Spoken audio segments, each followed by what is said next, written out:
Olá, hoje a gente mergulha numa passagem eh, bem interessante do primeiro livro de Samuel, o capítulo 9. Isso aí.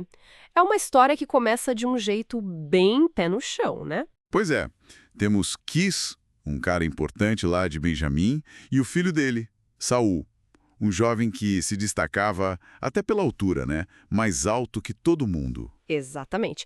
E o problema inicial é, assim, super comum. As jumentas do pai dele sumiram. E aí Quis fala pro Saul: olha, pega um servo e vai procurar essas jumentas. Uma tarefa simples, né? Pelo menos parecia. Parecia.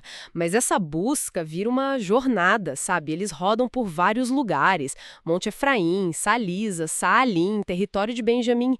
E nada. E depois de tanto procurar sem achar, o Saul começa a ficar preocupado, mas não mais com as jumentas. Muda o foco, né? Ele fala pro servo, tipo, olha, meu pai já deve estar mais preocupado com a gente do que com os animais. E aí que o servo tem uma ideia. Eles estavam perto de Zufel, e o servo lembra: tem um homem de Deus aqui perto, um vidente respeitado. Quem sabe ele nos diz o caminho? Interessante essa dinâmica. O servo parece mais ligado nas soluções locais, talvez, enquanto Saul estava mais focado no problema e na preocupação com o pai. Pode ser.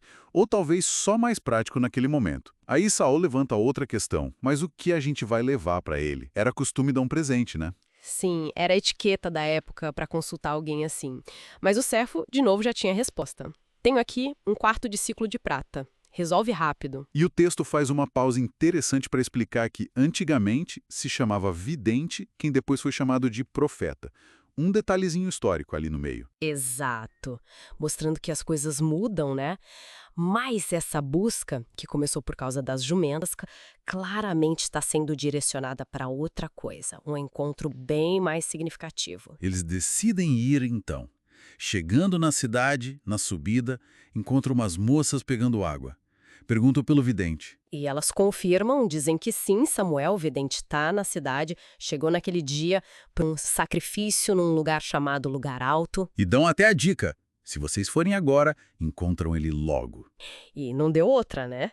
Entrando na cidade, quem vem na direção deles? O próprio Samuel. Mas aqui tem um bastidor divino importantíssimo. Conta pra gente. No dia anterior, Deus tinha falado com Samuel.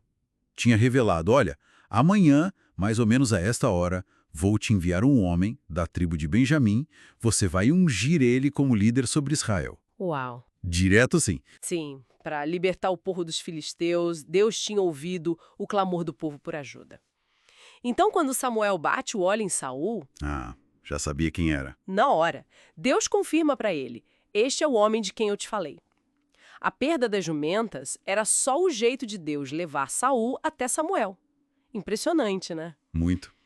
E o diálogo deles é curioso. Saul, sem saber com quem está falando, pergunta: onde é a casa do vidente? E Samuel responde na lata. Eu sou o vidente. Simples assim. E já convida Saul para comer com ele no lugar alto. E já acalma ele sobre as jumentas, né? Fica tranquilo, já foram encontradas. Mas aí ele lança a bomba. Pois é. Ele muda completamente o assunto e diz: mas e quanto a todo o desejo de Israel? Não está voltado para você e para toda a casa de seu pai? Tipo, do nada. Imagina a cabeça do Saul. A resposta dele é bem humilde, né? Muito. Ele diz algo como: mas como assim? Eu sou benjamita, da menor tribo, e meu clã é o menor da minha tribo. Por que você está me dizendo isso? Parece genuíno, sabe? Uma mistura de humildade e talvez até um pouco de choque. Faz sentido. Vindo da menor tribo, ele não seria a escolha óbvia para ser rei, né? Politicamente falando. Exatamente, subverte a lógica humana de poder. Mas Samuel não entra em debate, ele age. Como assim? Ele pega Saul e o servo e leva para a sala principal do banquete. Tinha umas 30 pessoas lá. E dá para eles o lugar de honra. Já sinalizando algo. E mais, ele tinha pedido para o cozinheiro guardar uma porção especial de carne. Aí ele manda trazer essa porção, que era para Saul. São ações que gritam: esse cara é importante. Mesmo antes da unção oficial, ele já está sendo honrado publicamente. Precisamente. O banquete, o lugar especial, a comida reservada, tudo prepara o cenário para o que vem depois. E depois do banquete. Eles conversam em particular, no terraço da casa. E na manhã seguinte, quando Saul vai embora, Samuel pede para ele mandar o servo na frente Pra quê? para que Saul ficasse sozinho com ele por um momento, para ouvir a palavra de Deus. É o prelúdio da unção. Que reviravolta! O cara sai para procurar jumenta e volta praticamente rei. Uma jornada comum que termina de um jeito extraordinário. Totalmente. E deixa a gente pensando, né? Como é que eventos que parecem banais, problemas do dia a dia, podem ser, na verdade, peças de um plano maior, algo que a gente nem imagina. Verdade.